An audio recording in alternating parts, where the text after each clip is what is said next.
নতুন করে আবারও কেন ছবি দিতে হচ্ছে? এজেন্সি থেকে কেন ফোন দিচ্ছে? এই বিষয়টা অনেকেই জানতে চেয়েছেন। আর জানার জন্য আমাকে কমেন্ট করেছেন, পার্সোনালেও নক দিয়েছেন কেন এই ছবির প্রয়োজন। আসসালামু আলাইকুম। আশা করি যে যার অবস্থানে আছেন নিজের চাহিদাকে কমান, অবশ্যই ভালো থাকবেন।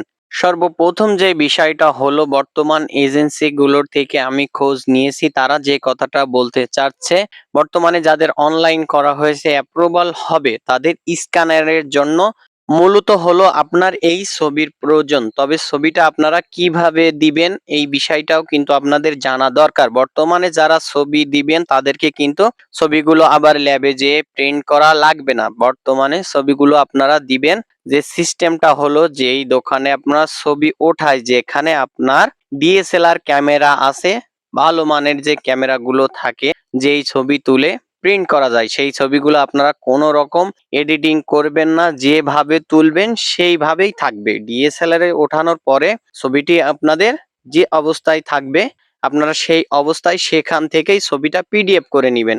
পিডিএফ করে নেওয়ার পরে আপনার ফোনে নিয়ে যে এজেন্সিগুলো আছে, মূলত সেই এজেন্সির হোয়াটসঅ্যাপে এই পিডিএফ গুলো দিতে হবে।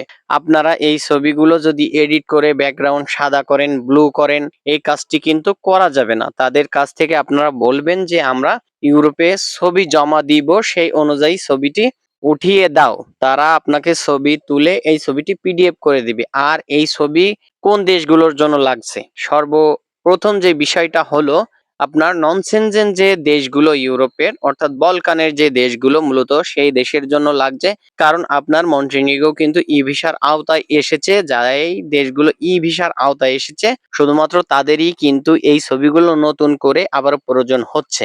অনেকের মনে প্রশ্ন থাকতে পারে, ছবি একবার দিয়েছে আবার কেন দিতে হবে? আসলে দেখুন, এই ছবিটি স্ক্যানার করা হয়। এই স্ক্যানার করার জন্যই কিন্তু মূলত সদ্য তোলা ছবির প্রয়োজন সবচেয়ে বেশি হয়। সেই কারণে এজেন্সি আবারও নতুন করে আপনাদের থেকে ছবি নিচ্ছে। আর সবচেয়ে সৌভাগ্যবান তারা যাদেরকে এজেন্সি ছবি চেয়েছে, কারণ আপনাদের কাজগুলো ইনশাল্লাহ হয়ে যাবে। বর্তমান যে পরিস্থিতিতে আছে, আপনাদের কাজগুলো একেবারে শেষ পর্যায়ে, সেই কারণেই ছবি চাচ্ছে। আর যাদের 3 মাস 5 মাস হয়ে গেছে এখনো এজেন্সি ছবি চায়নি অথবা পারমিট আসেনি, তারা আরো 8 মাস দেরি করবেন। 8 7 15 মাস আপনারা নষ্ট করলেন শুধুমাত্র সার্বিয়ায় যাওয়ার জন্য, ভালো এজেন্সি না হওয়ার কারণে। এই বিষয়টা নিয়ে কিন্তু আবার অনেক এজেন্সি মজা লুটবে, অনেকের কিন্তু বোকা বুঝিয়ে অনেকদিন আবারও তাদেরকে দেরি করাবে। তবে যাদের এই জিনিসটা হবে, মনে রাখবেন যে আপনাকে আবারও 8 মাস দেরি করতে হচ্ছে। 2023 সালে যারা জমা দিয়েছিলেন, যারা পারমিট পেয়েছেন, দালালের কাছে নতুন করে আপনাদের আবারও টাকা জমা দিতে হয়েছে। অনেক পারমিট গুলো কিন্তু বাতিল হয়েছে। যারা এই বাতিলের আওতায় পড়েছেন, ভালো এজেন্সি হলে তো ভালো, আবারও প্রসেসিং করে নিয়ে যাবে। আর যদি আপনাদের যারা গ্রাম্য দালালের কাছে দিয়েছেন, যাদের টাকা পয়সা দালালে খেয়েছে, এজেন্সিতে কম দিয়েছে, তারা হয়তোবা বিপদে পড়বেন।